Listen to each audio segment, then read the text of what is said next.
Hello, thank you for joining me. I'm Flora speaking out, and I'm so glad you could be with me to share thoughts, reflections. By the way, after tonight's sharing, I will be off YouTube for a couple of weeks. Time's pretty full, and I imagine it is for you too. Yeah, okay. Last week, you remember, I shared thoughts things I looked up about the real St. Nicholas, that doughty warrior who fought all his life for justice and compassion. Well, today I want to share thoughts about a young woman. This is her special day of honor. She lived at the time, pretty much around the time of St. Nicholas himself, during the time of the reign of the ferocious Emperor Diocletian. Her name was Lucy, Saint Lucy. Her father was Roman, her mother Greek. Her father died when she was still quite young.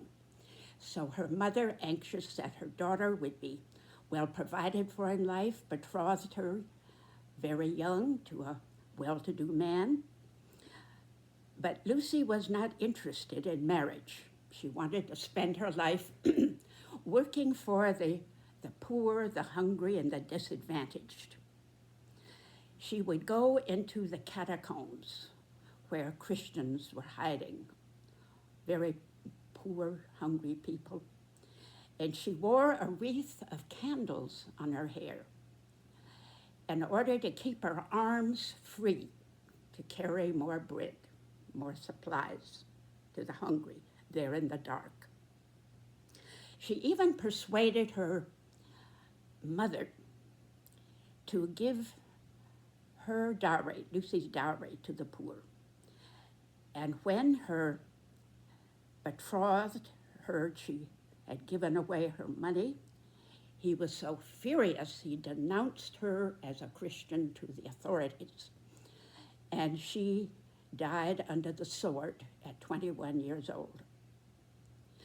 And her name day is still celebrated, mainly in the Scandinavian countries. There, they say, I've never seen the ceremony, I wish I could, the oldest daughter of the household has early before the light on Lucy's name day, St. Lucy's name day, the oldest daughter rises, puts a wreath of candles on her hair, and carries hot coffee and bread to everybody in the household. I love to think of her gliding through the dark house, only the candles on her head, carrying sustenance to the family. It's a beautiful ceremony. And I was thinking, at one time, our nation, our America, in fact, for about 80 years, until last November, carried candles on our heads, a light and guidance to the world, welcoming the United Nations to our country, bringing bread to the hungry of the world. And when I think of that, I feel some sadness. You know, we're not encouraged to have sad feelings, are we? Particularly at Christmas time. I've talked a lot in these 8 months that I've been sharing thoughts with you, mainly about my anger, my fury, rage at what is happening to our nation that used to be a light for the world, bread for the world. I've talked very little about grief or mourning or tears, and yet they are just as valid and important as anger. But again, we don't encourage tears at Christmas time, or any time really. You know, people say, get used to it, snap out of it, grow up, laugh and the world laughs with you, weep and you weep alone. Tears are self-indulgent. On the contrary, tears are a sign of strength, a sign that we realize our whole humanity is worth expressing, valid. Now, long-term grieving in tears might indicate unexplored anger, just like long-term anger might be unexplored hurt and grief. Back in my youth, we didn't have therapy as we understand it now. We had psychiatrists with a Freudian emphasis. We had electric shocks. We had pastors, friends, but not therapy as we know it now. But right now I'm talking about the kind of tears and grieving that go with joy, go with singing. I'm glad to see that many churches, unlike my youth, recognize the validity of tears along with joy. More and more churches are having what they call blue services, where people can gather to think poignantly in a season of commanded rejoicing, can think poignantly, can cry if they wish. Think about not only personal suffering, mourning, but communal pain. And I think many of us, along with the light and the joy of Christmas, are feeling grief as well as anger at what is happening in America. My first 17 years of life, America was isolationist, insulated, unconcerned about what was happening in the world. I'm speaking now of the late 20s and the 30s. No federal concern or action for the poor, the hungry, the sick, the out of work. Very little care about civil rights. Very little done about the filthy skies, soil, and water.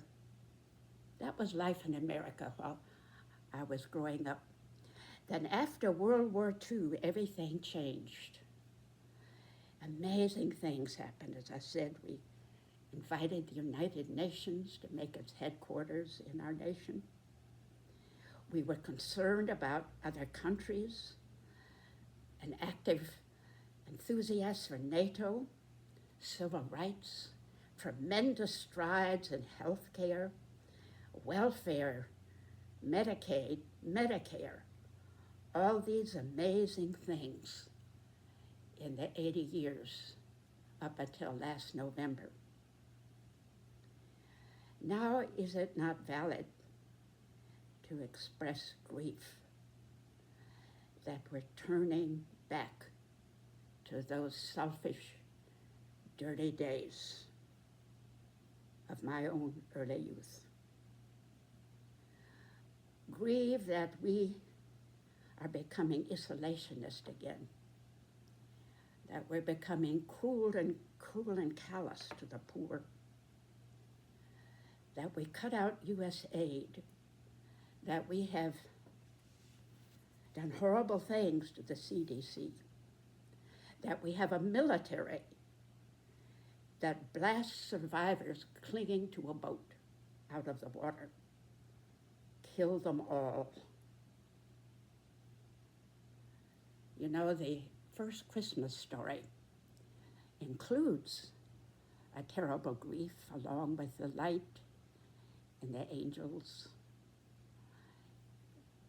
and the manger. It includes the story of a paranoid king who had heard a baby was born in Bethlehem who might someday rival him or thrust him off the throne. And the king gave orders, according to the story, go to that town and slay the children under 2. Kill them all. And at the same time of the very valid grief, we have a fiery joy. We've not lost our vision. It is the administration that is betraying our vision, not the people. Our majority is in an angry, grieving uproar over what is happening. And that is cause for joy. A light shining in the dark. In my youth, we had a beautiful custom that I regret is no longer with us. As neighbors, we would sing Christmas carols in the streets. We would meet together, decide which songs, drink hot cider, and wander through our neighborhood as a group, singing Christmas songs. We don't do that now in the streets because probably most people wouldn't hear us, what with television and our earphones and the rest.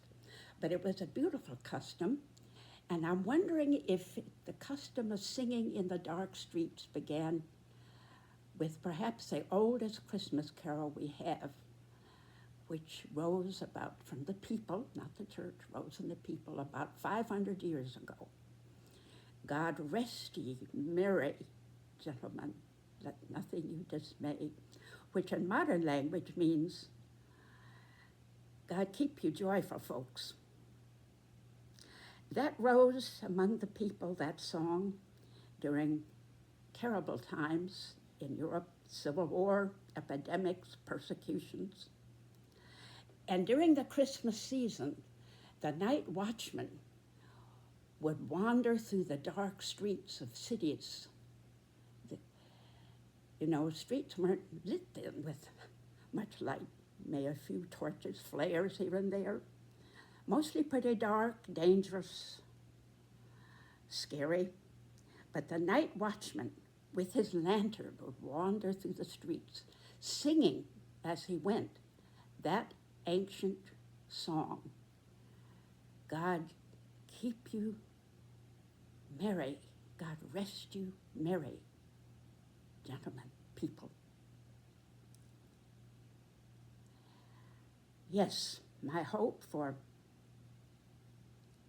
you and myself, that in the dark streets, if we feel them this season, that we'll weep when we need to, sing when we want to, laugh when laughter comes. And if you are in a dark street, I'm hoping, is praying too for you, that a watchman, under whatever form, will come to you with light and with song. I'll see you January 10. Thank you for being with me.